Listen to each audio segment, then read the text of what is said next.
माजी राज्यपाल शिक्षण महर्षी पद्मश्री डॉक्टर डी.वाय. पाटील दादा यांच्या निधनाने शैक्षणिक, सामाजिक आणि औद्योगिक क्षेत्राची मोठी हानी झाली आहे. त्यांच्या कार्याचा ठसा समाज मनावर कायम राहील अशा भावना राधानगरी येथे आयोजित सर्वपक्षीय शोक सभेत व्यक्त करण्यात आल्या. यावेळी उपस्थित मान्यवरांनी डॉक्टर पाटील यांच्या कार्याला भावपूर्ण अभिवादन करत त्यांच्या आठवणींना उजाळा दिला. जिल्हा परिषद सदस्य अभिजित तायशेटे यांनी डॉक्टर डी.वाय. पाटील यांच्या आठवणी सांगताना त्यांचा साधेपणा, माणुसकी आणि सर्वसामान्यांशी असलेल्या जिव्हाळ्याचा विशेष उल्लेख केला. ते शैक्षणिक आणि सामाजिक कार्य उभे करूनही प्रत्येक व्यक्तीशी आपुलकीने संवाद साधण्याची त्यांची हातोटी होती.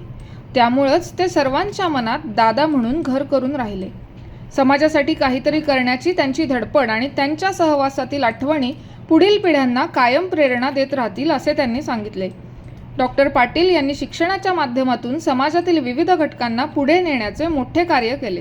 त्यांच्या विविध संस्थांच्या माध्यमातून सुमारे 26,000 लोकांना रोजगाराच्या संधी उपलब्ध झाल्या असे यावेळी नमूद करण्यात आले. शिक्षणाबरोबरच औद्योगिक आणि सामाजिक क्षेत्रात त्यांनी दिलेले योगदान अनेक कुटुंबांच्या जीवनाला आधार देणारे ठरले. त्यांच्या कार्यामुळे ग्रामीण भागातील विद्यार्थ्यांना शिक्षणाच्या आणि रोजगाराच्या नव्या संधी उपलब्ध झाल्या. शोकसभेत डॉक्टर डी.वाय. पाटील यांच्या कार्याचे विविध पैलू अधोरेखित करत त्यांच्या स्मृतींना अभिवादन करण्यात आले. सर्वपक्षीय पदाधिकारी, लोकप्रतिनिधी आणि नागरिकांनी मोठ्या संख्येने उपस्थित राहून दादांना श्रद्धांजली अर्पण केली.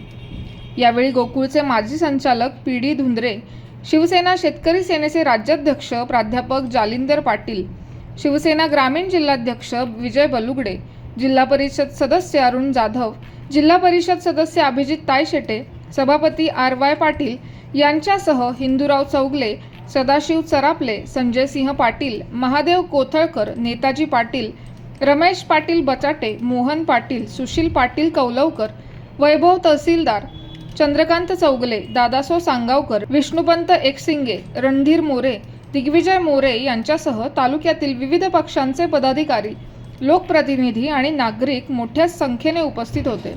के.के. न्यूजसाठी राधानगरीहून मिलिंद कांबळे.